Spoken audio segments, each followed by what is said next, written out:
The year is 1991. The Soviet Union crumbles, and from its ashes rise new nations, including Moldova, grappling with 21 MiG-29 fighter jets. These aircraft, potent symbols of Cold War tension, could carry nuclear payloads. The world watched as the fate of these MiGs hung in the balance. The United States faced a new, uncertain world, with the proliferation of nuclear weapons as a top concern. Moldova, with economic hardship and political instability, possessed a weapon of unimaginable destructive power.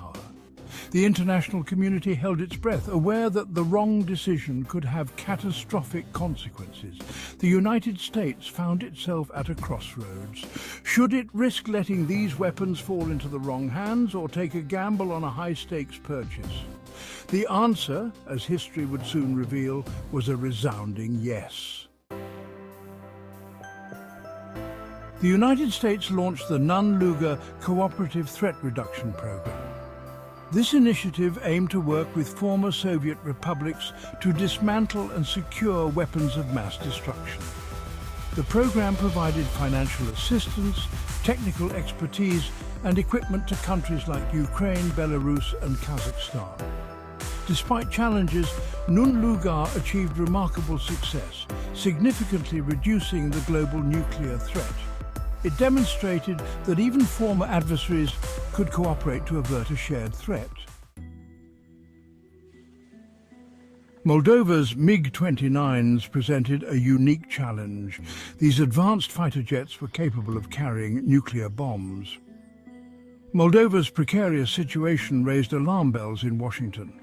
Of particular concern was the potential for Moldova to sell these aircraft to Iran.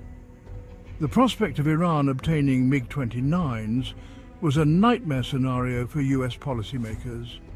Intelligence reports suggested that Iranian officials were in contact with their Moldovan counterparts. The US had to act swiftly to prevent these aircraft from falling into the wrong hands. Moldova, a sovereign nation, was within its rights to sell its military hardware.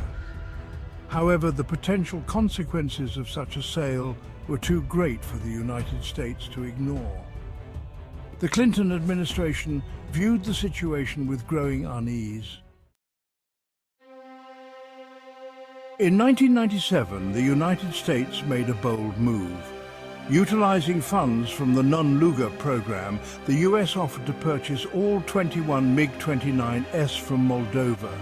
The deal, worth $40 million, was a strategic maneuver to deny Iran a crucial military asset.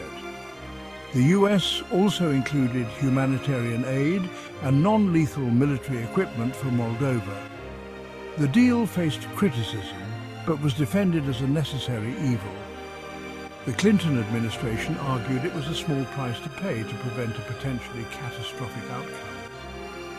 The purchase removed a tangible threat and sent a clear message to other nations.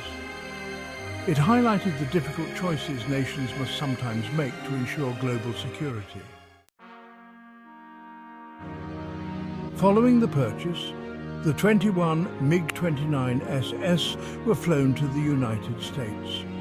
These aircraft, once shrouded in secrecy, were now in American hands. The MiGs were subjected to rigorous testing and evaluation. The knowledge gained proved invaluable in refining US tactics and training programs. While some MiG-29s were used in training exercises, most were eventually retired. Today, a handful are on display in museums, serving as a reminder of a bygone era. The purchase of Moldova's MiG-29s remains a controversial but ultimately successful chapter in US foreign policy.